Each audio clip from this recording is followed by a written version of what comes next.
Very good to be here. I made it, I think, just in time, or maybe 2 minutes late. I was driving from Irvine, where this morning I spoke, or I should say this lunch hour, I spoke at the Orange County Association of Realtors. Gigi, who is your member, who I met in Taiwan, said, well, if you are in Orange County, why don't you just ride up to West San Gabriel Valley? And I said, sure. It's only about an hour away. But I left 2 hours ago, so up here. But I agreed to come here because when I was in Taiwan, first, fascinating country was my first visit. I am Korean-born national, came to America when I was very small.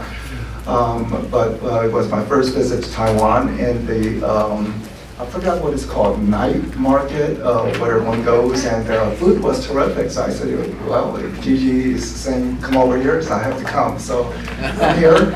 And also I think it's good sometimes for NAR person to visit what we classified as more smaller association, because certainly you are involved at the local association. You get some information from the national, but it's still hard to see how everything connects. So hopefully today I can explain how your participation is very important for NAR. Furthermore, I hope I can provide some information that will be beneficial for you and your clients. I have roughly 1 hour time.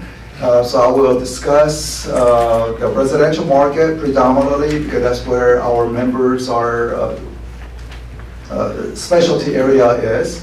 And then I will also cover some of the commercial real estate market. So because I'm a national economist, many of my slides and expertise is in the national trend, but certainly we know that all real estate is local. Home is, well, price of gold. Price of gold is same everywhere around the world because gold is portable. But real estate is not portable. It's stuck to the ground. You cannot move it from one place to another. That's why one can see a variation, and it can remain vary for quite some time. But some of the national trend do follow local trend, and I do also have some local market data to share with you. But let's go to see what's happening. So what this chart shows is that we are coming down from a bubble years. So from, one can see the slide down. And as everyone knows, bubble was clearly unsustainable.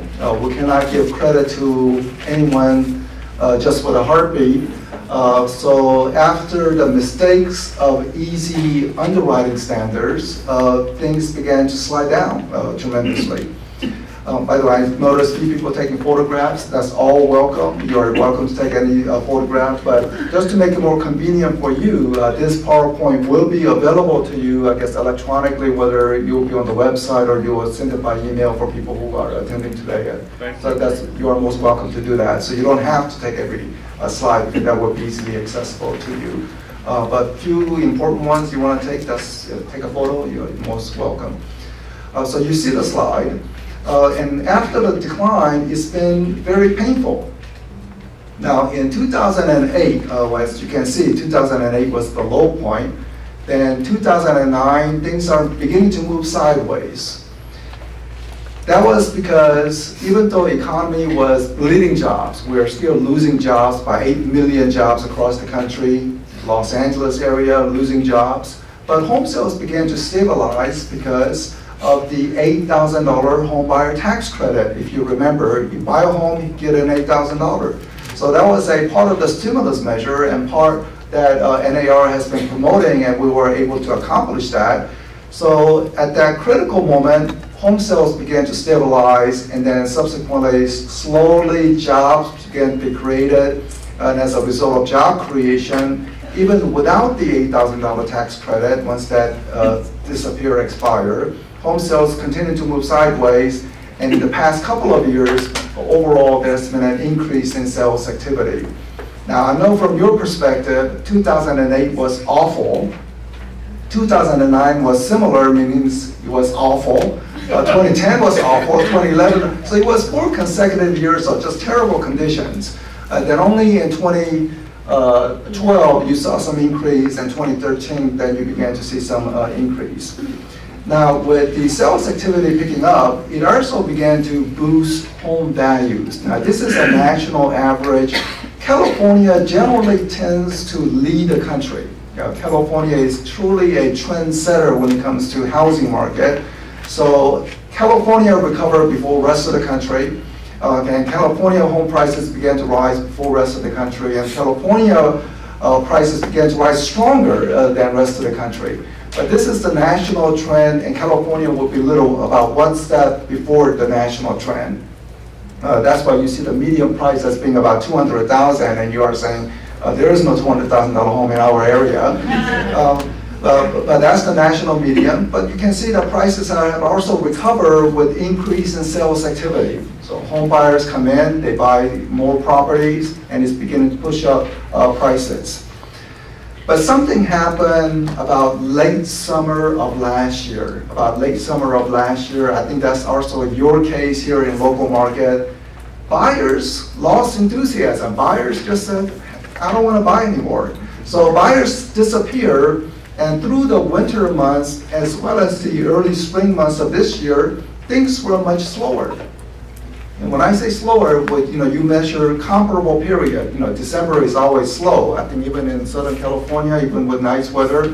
So you compare December versus December of 1 year prior and see how it goes. So things were slower, all the way through late summer last year, early spring this year. So you see the decline on a month-to-month basis. Then in the past couple of months, things began to stabilize and pick up slightly.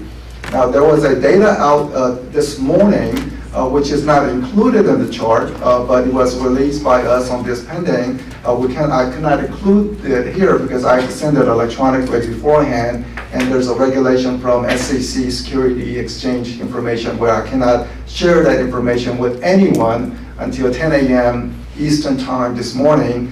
But that data show even better increase. So what this is implying is that people are steadily coming back to the market now. So after about 8 months of decline, people are slowly coming back, testing the market, and coming back to the market. Closing activity just generally follows the pending activity. So the LA statistics looks like this. So I mentioned about national 2 consecutive years of recovery, but the broad Los Angeles area, so this is is very large area.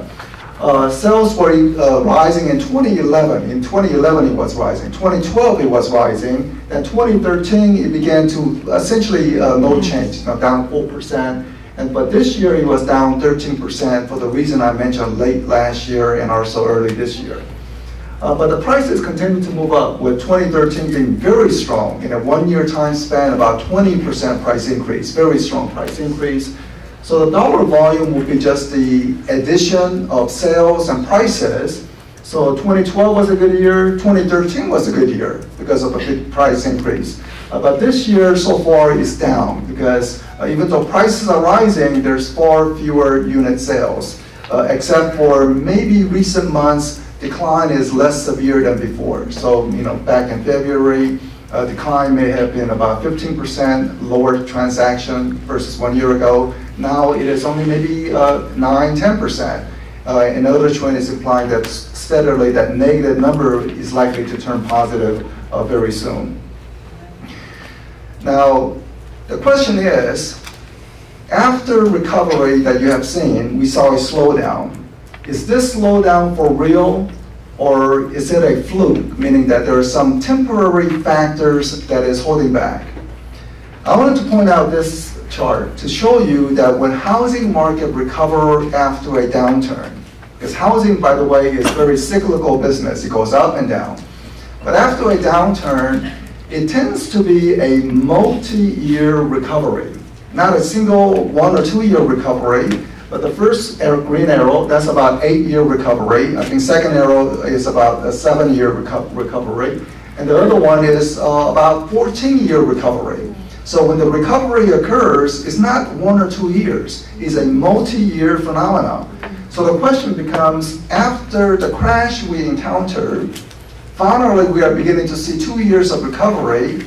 So is that 2 and out, 2 years recovery, and are we out after that? Or are we seeing some temporary setback that will not persist, and then we will just go back to the recovery path? So that's something that I will be discussing soon. Now, the reason for the setback, 2-year recovery, now we're experiencing a setback. Well, let's see what are the reasons. Well, one reason is that affordability condition has really become difficult. Home prices are rising much faster than people's income. This is the national trend. LA trend will be even worse. Prices have risen close to 30% in 2 years, while people's income has grown only 4%. So the mismatch between prices and income is one source as to why we are seeing slowdown. Even people with cash do not want to buy when prices move too fast. You go to San Jose region where all these young high-tech people are getting stock options and suddenly they're millionaires. But they don't want to buy home because San Francisco prices have risen 30% and they're wondering, can it go down after 30% increase? So they have capacity, but they still don't want to commit when the prices rise too fast. So that was one reason why we have seen the slowdown. This showing that wage growth has been only about 2 or 3%. The other reason for the slowdown is that about 1 year ago, mortgage rates suddenly jumped from 4% to 5%, or I should say even by 3.8% to 4.8%. The mortgage rate suddenly jumped. So when mortgage rate jumps, it's always a negative because it hinders affordability. So rising mortgage rate was another reason why we had this slowdown. Other reason for the slowdown, nationwide bad weather. Fortunately for you, you don't have that other than the drought. You just need to get water. But aside from the water situation, you have good weather, so it should not impact sales. Prices rising too fast, I mentioned that. Lack of inventory. I think this is one key factor holding back sales. And lack of inventory can be easily corrected. I heard from one realtor who said, I specialize in this neighborhood. The condominium property, single family, I specialize in this. My business is predominantly from this area, this particular neighborhood. I don't have to drive too far because I have developed my customer relationship within this neighborhood. Someone who has been in the business for almost 30 years, and he said he has never ever seen what he recently experienced. Not a single home for sale in the neighborhood. So if there's no home for sale in the neighborhood, well, there will be no clicking of sales. So lack of inventory is holding back sales activity. Furthermore, when we study the home buyer activity, we often find that consumers like to see 10 homes or 12 homes before deciding. But if there's too few inventory, 2 or 3 they see, they do not want to commit. They are not enthusiastic. They feel like they need to see more home before deciding. So again, lack of inventory is holding back some of the sales potential. Mortgage rate jump, which I mentioned, and also the ongoing mortgage availability. It's not about mortgage rates, but qualifying for the mortgages, because qualifying for the mortgages have become much more difficult. So these were the causes of recent sales slowdown. And because of the recent sales slowdown, the blue line, the thick blue line is NAR median price. The price appreciation has begun to slow down. So rather than the double-digit rate of appreciation, now prices are rising only by 5% from 1 year before. The other data is Case-Shiller and CoreLogic. There's some benefit of using Case-Shiller and CoreLogic. Some of your clients may indicate Case-Shiller and CoreLogic, so you should be aware of it. But one negative of Case-Shiller data is that it's a lagging indicator. It explains what has happened about 6 months ago. So in the newspaper, in the press, they will say Case-Shiller prices rose 11%. And your client will say, okay, I'm going to bump up my price by 11% on the listing price. But you need to educate them to say it's a lagging indicator, and within a 3 months time, when it shows what's happening in May, June period, prices should be only 5% higher compared to 1 year before, not 11% higher, something like that. So NAR data generally leads the Case-Shiller index, and NAR data is saying price increases are already at a single digit, mid-single digit level conditions. So this is the price trend that you see in the LA repeat price index, something like Case-Shiller, but one will see a further increase, but increases will be moderating. But one sees that we are not yet back up to the peak, which means that there are still underwater homeowners in the Los Angeles area because you are not back up to the peak time period, which means that some of the underwater homeowners may not want to sell, particularly with no new legislation regarding debt forgiveness for short sales. So as you know, when someone does a short sales, they are relieved of a certain amount of debt, $30,000, $50,000. But as is now, that debt forgiveness is taxable income unless new legislation is passed. Legislation was available, that law for debt forgiveness was available in the past 3 years, but it expired, which means your client who does short sales this year, remember short sale is a difficult, stressful time condition, they don't have money. If they go through short sales, they will get a tax bill from IRS to say, you got debt forgiveness, pay us some money. So that will be the condition unless they change the law. And NAR has been pushing hard. When we ask individual members of Congress, no one is opposed to extending it. But the philosophical debate in Washington is, well, if we do for this, we have to do for everything else, and we don't want to do that. So they are discussing this.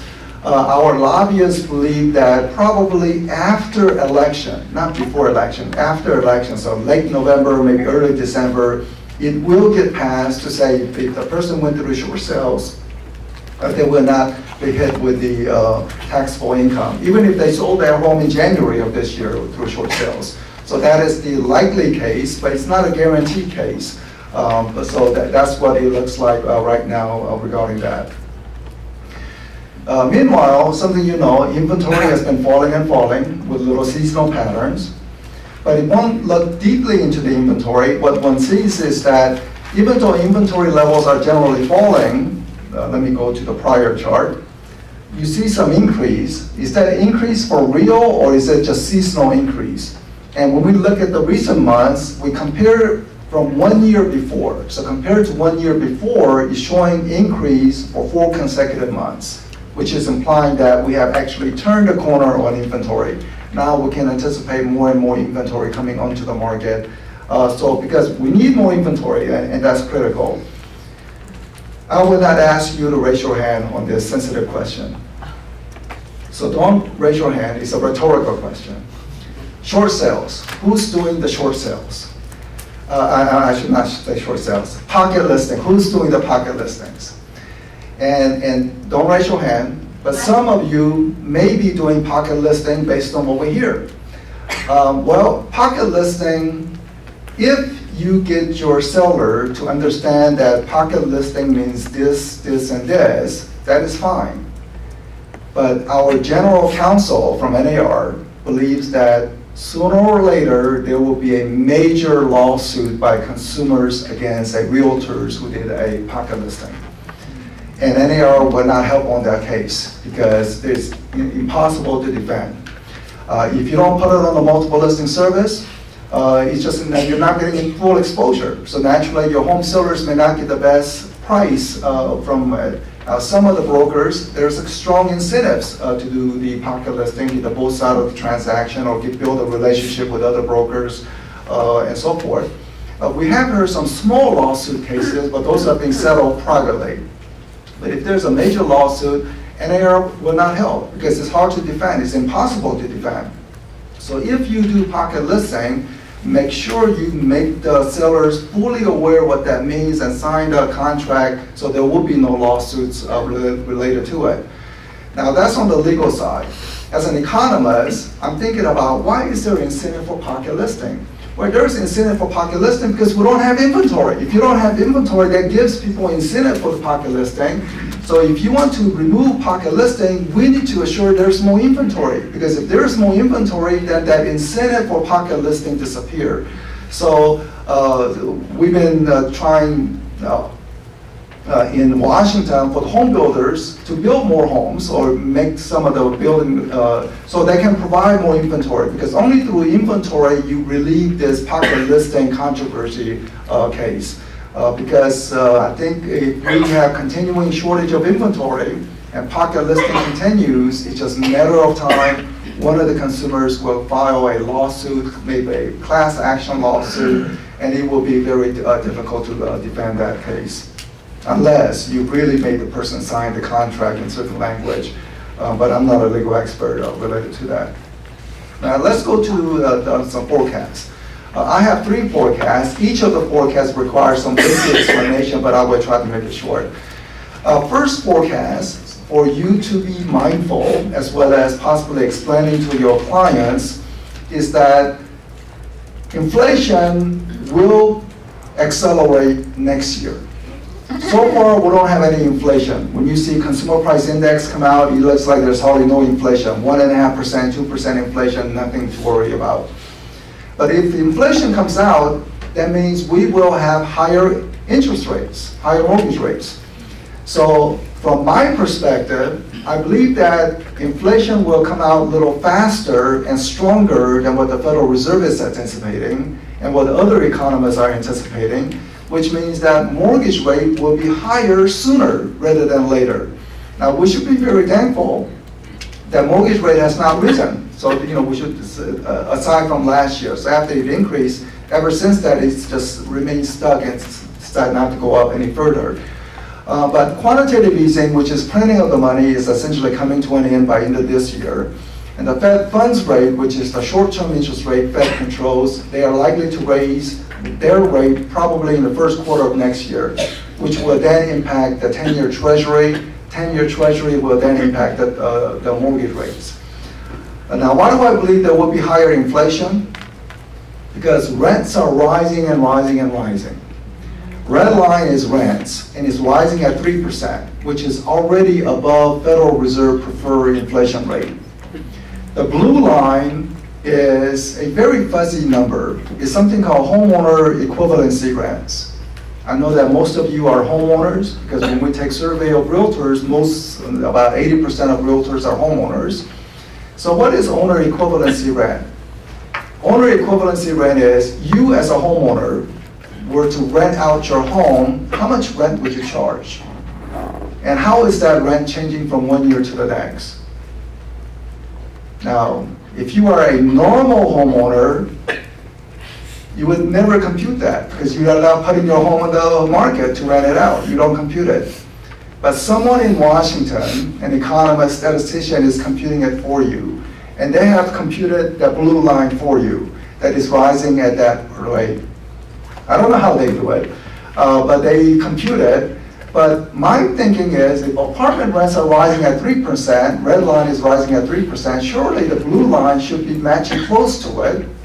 So it's following general trend, but it's still a little shy, which means that I think there's further room for owner equivalency rents to rise. So what all this means is that the rent component of apartments, as well as this fuzzy owner equivalency rent, will be rising. We have housing shortage. Vacancy rates are falling and falling and falling.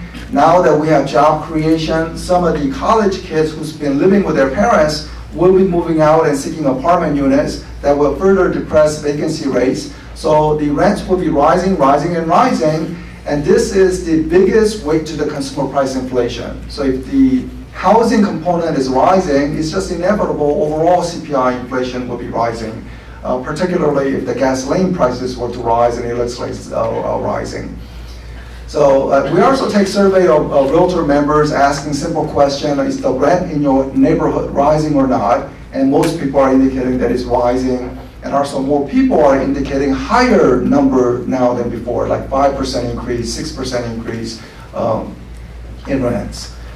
So the forecast is that Consumer price inflation will be rising at about 3.5%, which will be much above Federal Reserve's preferred inflation rate. So they will be forced to tighten their monetary policy sooner, in my opinion. So as you advise your clients, I think you need to say to your clients very simply, inflation is likely to be a little stronger, and you can explain the rent situation, apartment rent, which then they said they would nod their head. If the inflation is stronger, that means Federal Reserve has to raise their interest rate sooner, which means mortgage rates will be rising. So if you have some fence sitter, potential home buyer saying, well, maybe next year I will buy, not this year, just give them the information. Don't try to force them or, to buy, but just give them factual information to say, inflation rises, interest rate will rise faster. So you will be looking at that higher interest rate if you wait. Second forecast. Going back to my earlier slide, is it the case of 2-year recovery and out, or is it going to be a multi-year recovery with one hiccup?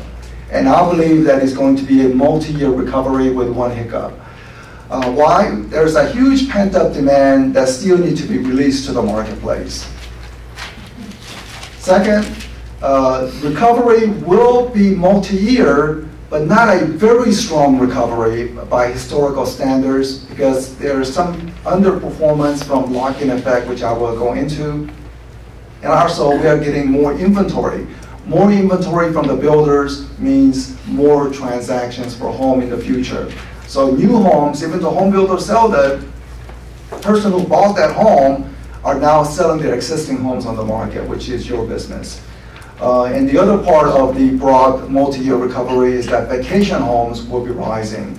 And given this particular area tied to, say, China or Taiwan or other Asian countries, Asian economies are moving ahead much faster than the US economy, which means that there are more millionaires popping out in China and Taiwan and Singapore and Korea than in the US. So they have faster growth, and the ultra-rich people will want to have property here in the US as their second home or as a alternative investment safe haven which to put into. So let's go into why I believe there's a multi-year expansion. Well, this is one of the most boring chart ever. It's a population in the US. Every year about 2 or 3 million additional people. 2 or 3 million. It could be 2.5 million. It depends on how much immigrants come into the country. So that's, 2 million is domestic population growth. The birth rate minus death rate, and then 1 million is generally about immigration population. So you have population growth. Now let's compare year 2000 with year 2013 we just recently finished. Year 2000 can be considered to be very normal, healthy market conditions. Why? For someone who knows Professor Shiller of Case-Shiller Price Index, and he won the Nobel Prize in Economics last year, Professor Shiller said in 2000 there is a bubble, NASDAQ bubble, which is going to crash. He was right. He didn't say anything about housing market bubble in 2000. But he did say there was a housing market bubble in the year 2005 and housing collapse. Well, back in the year 2000, there was no housing market bubble according to Shiller. And he is saying there's no bubble today. Well, let's look at year 2000 and 2013. 2 years where there is no bubble. Even though there is a strong price recovery, this is just correcting for some over-corrected prices. Home sales are roughly equivalent. But look at the population chart. There's 34 million additional people living in the country. Yet we have the same number of home sales. It doesn't make sense. If there are 34 million additional people, then surely home sales should be a little higher than the year 2000. But that's not the case. So with each passing year, this pent-up demand is developing more population. So either they want to be completely renters, or there is a strong pent-up demand for home buying potential. So this is one key reason as to why we can have a multi-year recovery as we have this large population which has yet to buy a home. Related to the economy, well, let me just, for the sake of time, just skip on the economy. There's no recession. I mean, first quarter was negative, but it's driven by many temporary factors that all going away. So we will not have a recession. But we do have a slow economic expansion, which means that we have been experiencing not the red line, but the blue line, 2% GDP growth, not the 3% average. I mean, China is growing at 8%, Taiwan is growing at 5%. But in the US, 3% is normal, but we did not even get 3%, we've been getting 2%. So this large gap developed between what it would happen if we had 3% versus 2%. And what that gap is that it's about $4,700 in your pocket. If the economy had expanded normal pace, you would have additional $4,700 in your pocket. But you don't have that because economic expansion was a little slow. It's not only you, it's your brother, your uncle, everyone. You know, they don't have this additional $4,700 because of the slower economic expansion. But nonetheless, we do have expansion, which means jobs are being created. So we lost 8 million jobs. Now we have recovered those 8 million jobs that was lost. So we now have 8 million job creation. The only thing that is perplexing in this graph is that we are now back to peak in terms of employment. But it took us 6 years. During the 6-year time span, we have new college graduates, new high school graduates looking for jobs. So we are not providing enough jobs to cover all these new people who are entering the workforce over the past 6 years. More jobs means unemployment rate is going down. However, employment rate is not picking up. So let me just go to the prior chart. Unemployment rate is going down, but employment rate is not picking up. So what is employment rate? Well, here is what the employment rate is. Adult population, how many of the adult population have jobs? Now, people who are retired, they don't have jobs. That's fine. Some housewife who choose not to work, they want to look after their kids. That's fine. They're not working. But how many American adults are working? Before recession, it was 62 or 63% of adult population had job. Today, it is 58%. And we are out of the recession, yet it is still 58%. So we have a missing gap in terms of number of adult population who have job right now. So even though we are creating jobs, one can say we are only trading water because we're only creating enough jobs to meet the population increases that is occurring. No improvement in the employment rate. California, looking at job market comparison, so one on the right is worst performance, one on the right is better performance. And California is one of the better performers, thankfully, which is the reason why your state budget situation is much better. It has improved because of the job creation. And if you want to look at the distinguishing part is that Northern California, the Bay Area, is doing much better than Southern California. Southern California is doing well, but Northern California is just they're going gangbusters in Northern California. Trying to get a rent in San Francisco, 800 square feet in reasonable area, going for $3,000 or $3,500 per month. So it's quite an amazing situation. So this is LA area. So you see the job losses, and just like the national conditions, you have recovered all those job losses coming fully back. San Francisco data will show new highs. San Jose will show new highs, much higher than the prior peak. But Los Angeles area, Orange County, they're just recovering the jobs that were lost. But it's moving in the right direction. So that will be also another source of housing demand. So you have the population and now job creation, which will be the source of housing demand. But the recovery in home sales, the multi-year recovery will not be very strong. I mean, we welcome any recovery, but it will not be very strong because I believe there will be a lock-in effect of low rates. Many people refinance into 3% mortgage rates. Now, if they need to sell their home and buy, they are getting 4% mortgage rate or 5%. So they are giving up their ultra low mortgage rates, and some people do not want to do that. So there will be some lock-in effect, but not a total lock-in effect. Now, I actually want to see by hand or someone who have experienced it. Who was in the business 30 years ago when mortgage rates were 18%? Yeah, so we have some people. Yeah. Yeah. Mortgage rates were 18%. And you say, how in the heck did people buy homes at 18% mortgage rates? Well, year before, it was something like 10%. So 10% to 18%. Did housing market collapse? What happened back then? What happened was that home sales declined by 50%. So you went from 4 million home sales to 2 million home sales. So that's painful. But nonetheless, 2 million people still bought home at 18% mortgage rates because they needed to move, whether they have a job at a different location, their family is growing so that they need to have another house with a larger bedrooms, additional bedrooms, or people are saying, I cannot live in this school district, I need to find another school district. So even at high interest rate, people still move. What I am discussing here is that mortgage rate will go up to maybe 5% by early next year. 5% is affordable. I mean, of course, it's higher than 3% or 4%, but 5% is still nothing alarming. So there will be some lock-in effect, but not the devastating lock-in effect of the 1980s.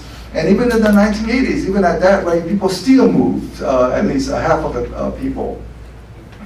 So what this just means is that that recovery will continue to happen, but there is a slight friction. I also want to mention last point because I also want to discuss the things that NAR is doing.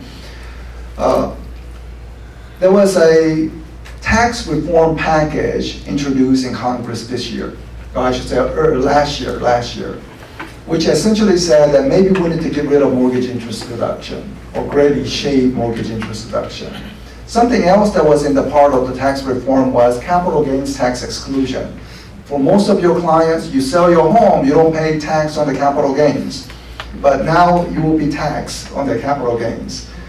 Well, the tax reform ideal will not happen this year, but it could happen next year. It will not happen this year because this is an election year. Because people who introduced the tax reform said, we don't want to introduce during the election year because let's have the election. Once the election is over, then we will determine. So this issue may pop up again next year. And so it is critical that when you receive emails from NAR, and I know some of them is just purely junk and you delete, I don't blame you. But every once in a while, we send an email to say call to action, which means that things like mortgage interest deduction or capital gains tax exclusion is so, we think that it's important for you that you should be mindful. So what the call to action means is that there's an automatic link to say, if you believe in this issue, click this link. And if you click it, we set up a whole system, computerized whole system, so that just by clicking that, a letter under your name goes to your member of Congress to say, mortgage interest deduction is very important for me and for my clients, or something like that. So we made it very easy for you. It's just a matter of just clicking it. And we try not to do too many call to action. We only try to do at most like 5 times a year.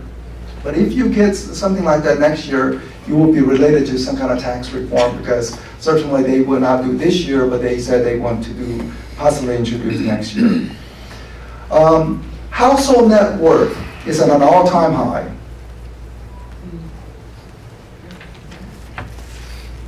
You heard of 99% versus 1%. That is a wrong figures.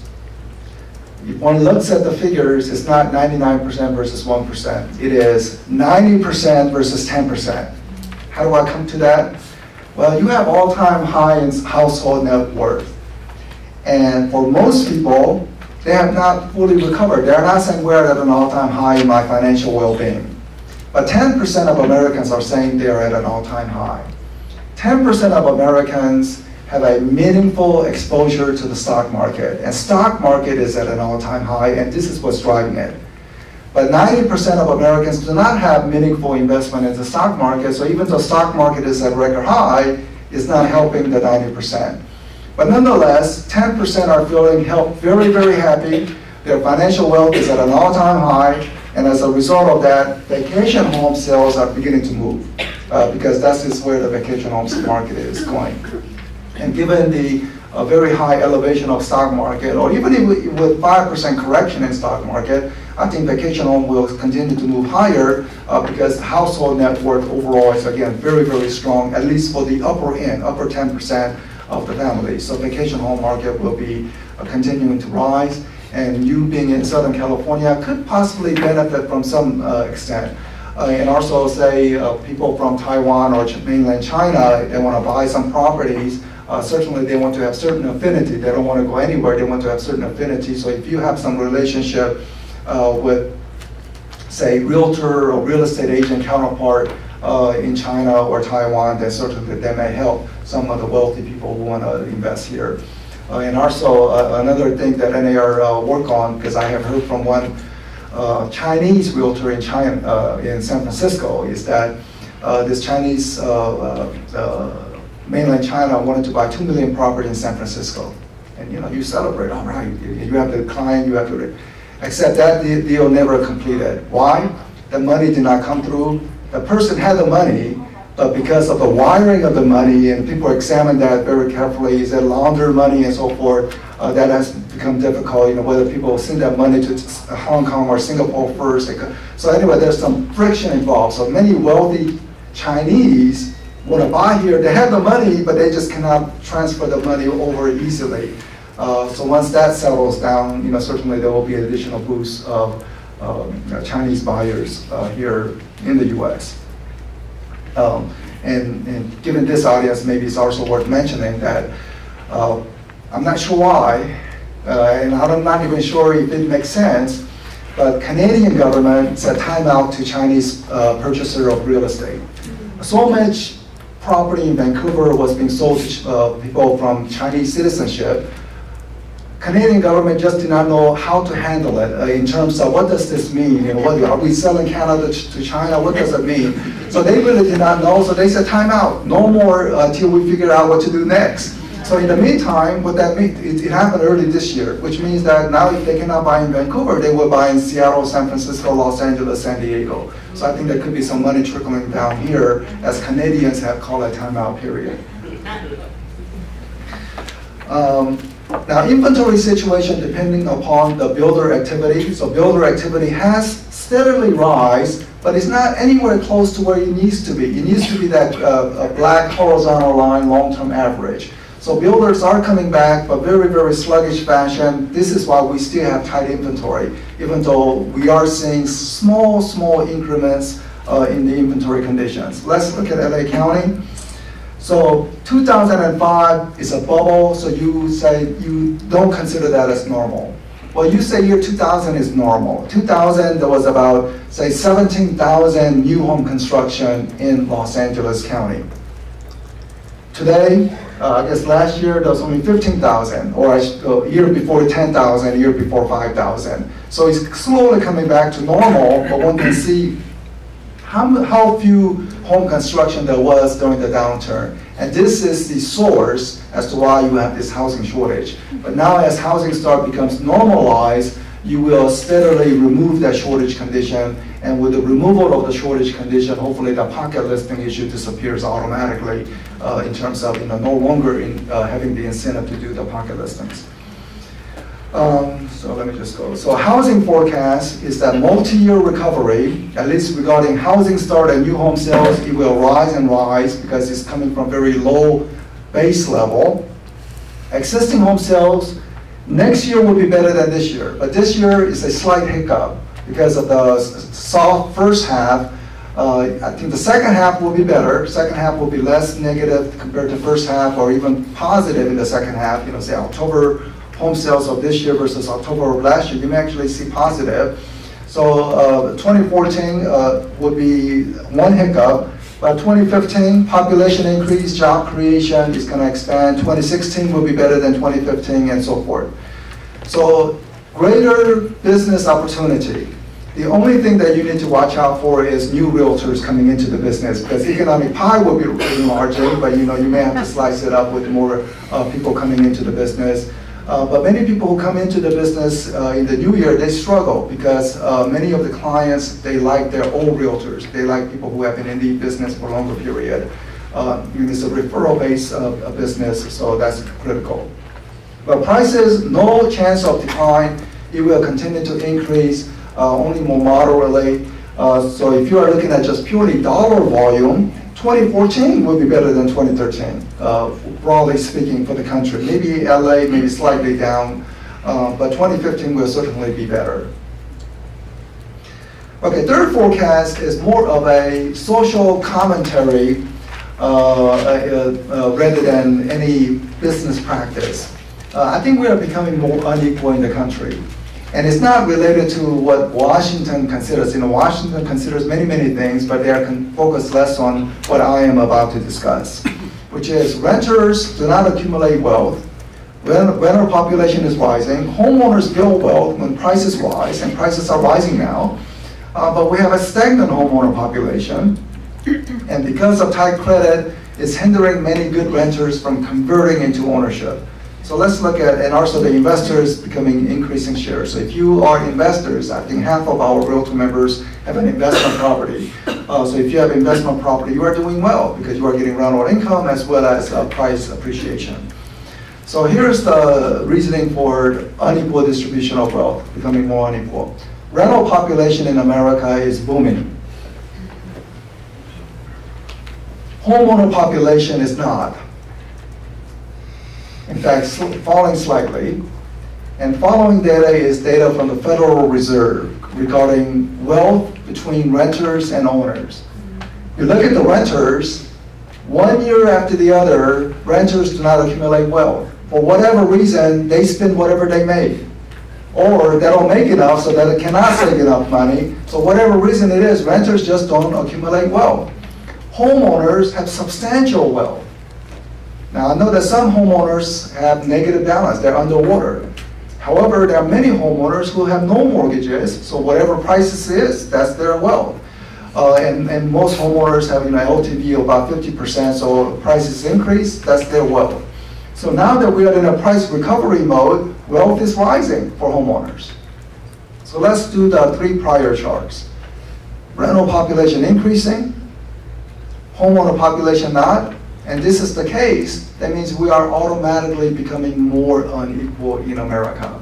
So automatic, independent of whatever Washington wants to do regarding job training program, tax policies, college debt, whatever it is access to home ownership. If you have good renters who cannot convert, America will become more unequal case. Good news is that there is a new director who oversees Fannie and Freddie. He has indicated that credit is way too tight, and he's examining to see how he can dial down the underwriting standards modestly. And not go back to the bubble years, but modestly dial down. So maybe there is an opportunity for more renters to possibly convert into ownership. Commercial market, so let me focus quickly on commercial. Commercial transactions, look at this collapse. From $571 billion to 67 during the crisis. Why does commercial market crash that level? Well, it crashes because it doesn't have Fannie or Freddie. No government guarantee on commercial-backed mortgages. So once the market crashes, nothing is available to get the deal done. You cannot access credit.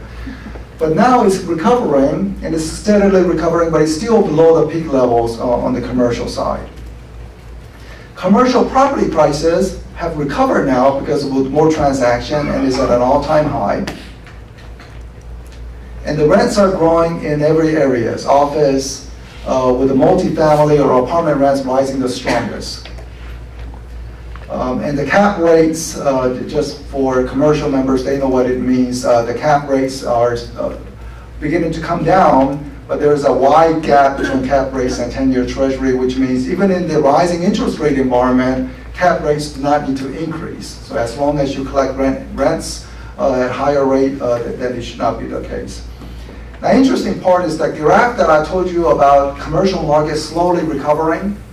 When we take survey of Realtor commercial members, they are saying, I don't see a recovery. I don't know where this recovery is coming from regarding the data. And here's what the Realtor commercial members specialize in. They specialize in lower price commercial properties. not a $20 million commercial properties, a lower price. The chart that I showed you prior about recovery, all-time high in prices, those are trophy properties, expensive properties. So expensive properties are recovering, but not your neighborhood commercial, bakery shop or gas station nearby. Those properties are not recovering, so we have a difference, bifurcation. Good property, expensive property recovering, but middle price, low price commercial property not recovering.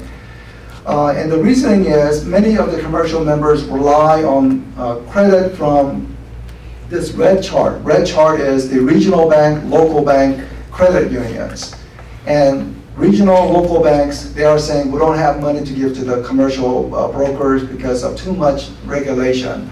And because of the regulation, it makes it very difficult to make the lending available on the commercial side. But what we are beginning to see, so the blue is for large, expensive commercial properties. Red is the lower price commercial properties. So the large properties, the blue line had recovered, but red line took long time to recover, and only now or last year, people began to say things are slightly improving. So at least the worst in the commercial market appears to be over, and with the continuing job creation, there should be more business opportunity. So for the members, generally, I think the sales activity is rising, price is rising. These are all for lower price commercial properties, and the rents also rising. Leasing activity up 5%.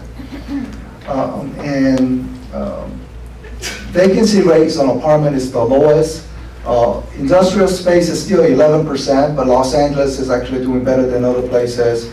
The office commercial vacancy rate still remains high, close to 15%. And the retail vacancy rate also at 12%. So commercial is recovering much slower and with much longer lag time than normal. And you cannot see this data, but the data just says that the market is slowly recovering, expects increase in leasing, increase in rents, and an increase in the net absorptions. So forecast on the commercial is no, given that we don't have a recession, expect job creation, but the cap rates will be rising just somewhat, but the rising rent and bottom line, overall improving business condition on the commercial after essentially 6 years of very difficult time for the commercial members. Washington policy related to commercial is that things like like-kind exchanges, 1031 exchange, that may go away with the tax reform. So again, if that is so important, well, we know that that's important for commercial members, so if that was to be the case, we will certainly let you know. There's something called lease accounting changes, the last line. Someone in Washington said, many of the airlines, they don't own their airplanes. They lease their airplanes, and because of that, somehow they can use the accounting trick to show something. And because of that, they want to cut down on it. Well, what happened was that when they wanted to change the tax law related to the airline not owning their airplanes, it impacted commercial real estate because many of the commercial owners don't own their real estate when they do business. They lease their property, and that had a huge negative impact on potentially on commercial real estate. So we wanted to educate them. And so far, it looks like we have done successfully because they're not implementing that proposed change. Let me now quickly change to home buyer, my final 3 minutes. This is just a quick summary of many things that my staff does regarding some survey of realtors, survey of home buyers. Deep information is available in our website, but I just want to share just few information just to whet your appetite so that you may want to go to our website and download the full report. One trend that we have observed is that there's now more people feeling comfortable with condominium market than before. So single family is their predominant choice for consumers. It used to be 80%, but now it's only 76%, with condo making the difference. So there appears to be somehow that, particularly the younger people, who feel comfortable with condominium style living. Another thing, that trend we are seeing is that people want walkable communities. So now positive, change in direction is seen by people who are desiring walkable communities. So as you are showing the home, If you have a nice sidewalks, illustrate that. Don't just say, here's a nice home. Just say, here's a nice home, and look at all the sidewalk where you could walk through, because this is what people are saying they value. What do buyers prefer regarding their agents, realtors? And majority of our consumers are saying, I like my realtor because they found the right home for me. What this means is that even though consumers think they know everything, they already have the website and they, this is my home, I already found my home.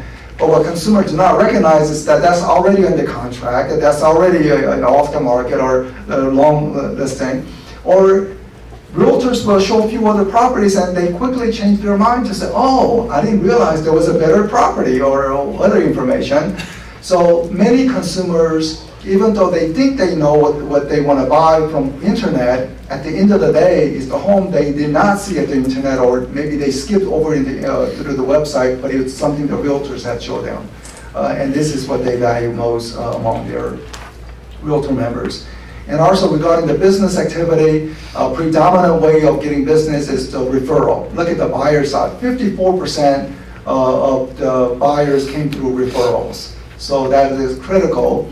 I hear sometimes from academic economists to say realtors have an incentive to quickly make the transactions, get the commission, and be done over with.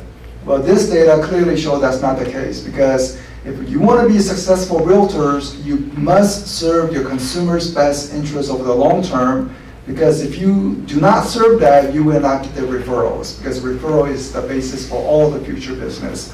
And which is the reason why many rookies who come into the business, I mean, they struggle first 2 years. Only after they build that relationship, then they get the referral. This is when they begin to be much more comfortable. So things like that is on our website, and you are most welcome to. And many of the reports are free as part of the member service situation. And depending upon how much time I have, maybe since I'm out here, you rarely see any other person come out here to West St. Gabriel. It took me 2 hours. I was very nervous at the end. I got off the route, Highway 10, up that street, and I forget. And then as I was coming to this valley road, the number was going down. It was like 8,000 something, and 7,000, because I knew I had to come to a number that was, so I did not know whether to make U-turn or what. But my GPS would show the right direction. So but anyway, I know that many NAR people, I may be the first NAR person, I'm not sure. But since I'm here, I would be open to take, say, a couple of questions or whatever question that you may have. So anyway, thank you. So let me see. I see a question here. Yes. In the beginning, you said that the lack of inventory. You said, I'm not sure I heard it right. You said can be easily corrected or cannot be easily corrected. Okay. So question about the inventory, just on can inventory be easily corrected? And the situation right now is we are beginning to see more inventory, but it's a sluggish recovery. First, there are still underwater homeowners who are not putting their home on the market. Second, we have the lock-in effect of the mortgage rate conditions. But the positive sign is that we are getting more new home construction inventory, and that begins to free up. So on net is that we are seeing more inventory come into the market, but at a slow pace. Way over there, gentlemen, and then the lady. Yes. Are businesses today still holding on to the trillions of dollars, or are they investing it in jobs and growth? Businesses are flush with cash. The cash is sitting on the sidelines. Why? So, and there's a couple of, why is the cash sitting on the sidelines? Some people may say, well, somehow U.S. economy is sluggish, and businesses do not want to invest in a time of sluggish economy. Other people say, well, it could be due to the uncertainty related to taxes, regulation. But there's a lot of money just sitting on the sideline, both from the lending institution as well as large corporations. That's sad. Yes, that is sad, because if that money is deployed, we can have a much more robust economy. Lady in the front. Did you say that 1031 might be removed in the future? Yes, 1031 is part of the tax reform package that was introduced. But there's no debate on that topic as of yet, but it will be sometime next year when that will be discussed. So you in other words, when you sell, you have to pay capital gain tax. Yes, so 1031 for commercial is primarily used for tax deferral, but it's critical to get the commercial transaction moving along, but if that is taken away, so we will be doing a lot of education of members of Congress. Yes, gentlemen. Is there a fear of artificial appreciation of prices because of the Asian overseas buyers? So overseas buyers, by the way, they are not using mortgages, so it's primarily all cash. So the chance of foreclosure with all cash is zero, just by definition, but is it still inflating prices? I think that is to some degree, yes, but I think the inventory condition is also the big factor. So if we have more inventory, the price increases will be much more moderate, even with international buyers. I see any hands on this side. Mr. Yu, there was a slide that you had at the beginning that said that the wealth was at an all-time high, and then there was a slide, a few slides later, that said the wealth by a homeowner had not reached its peak. So how do you reconcile those two? Yeah, so a very good question. First, the homeowner wealth chart is a little lagging indicator, and the second part is that the stock market hitting all-time. Trying to remember if the homeowner part I had included the stock market wealth as well, but actually I cannot actually answer. That's a very good question. I would go back home and examine. But the point was that we are at an all-time high, and homeowner wealth it looks like should be all-time high as well if the stock market wealth is included in the homeowner wealth along with the home prices. May I ask another question? Locally, we see cap rates that are much lower than 7%.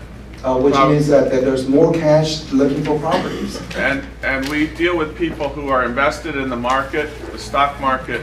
What do we tell our clients as to whether or not to invest in real estate versus investing in the stock market? So the cap rates nationwide about 7%, but locally say it's 5 or 6%. Well, the dividend yields are about 2%. So at least regarding dividend yields, it's much lower yield on the stock yield. And furthermore, stock prices, my personal thing is any fresh money I have, I'm not putting into the stock market, at least at this point, because it's so high, and I'm not sure it can move any higher. Maybe it will not go down, but maybe it will just move sideways. I'm not sure, but I don't think you will see another 20% increase in stock market. So given that, and also maybe some of the stock market wealth will be cashed in and they want to go into tangible asset of real estate. But right now the yields, rental yields on real estate is much stronger than dividend yields on the stock market. Final 1 or 2 questions. Going once? Okay, so anyone else beside her? Going once, going twice, so she is the final questioner. I had an opportunity to see the presentation that you have on NAR website regarding global real estate. Can you briefly touch a little bit about global economics? I know it's a big thing, but briefly summary. Okay, so we have a new international report coming out in a few weeks, couple of weeks, and it will show a substantial increase in overall global transactions of U.S. real estate from 1 year before. So global is becoming more important than ever. Last year, it was Canadians #1, Chinese #2. When I say Chinese, we tried to be, this was very difficult for us to how we define, because I know that the government had how they, so we just decided to lump everyone together. People from mainland China, Hong Kong, Taiwan, they are Chinese. And so we said Chinese comprise the second most important buyers. I think the third was UK, United Kingdom. But this is complete shift from 5 years ago. 5 years ago, it was Britain was #1. I think Canadians were #2. Germans were #3. So it was predominantly European countries and maybe Brazil. But now what we are beginning to see is a shift. China showing strong presence. India beginning to show increasing presence. So I think with the fast growth in China economy, GDP rising 7%, 8%, it's automatic. There are more millionaires being created in mainland China. So I think it's just a matter of time that China will be the most important buyers of U.S. real estate. If not, probably within 3 years, and they will probably keep that status for a long, long time. Thank you very much.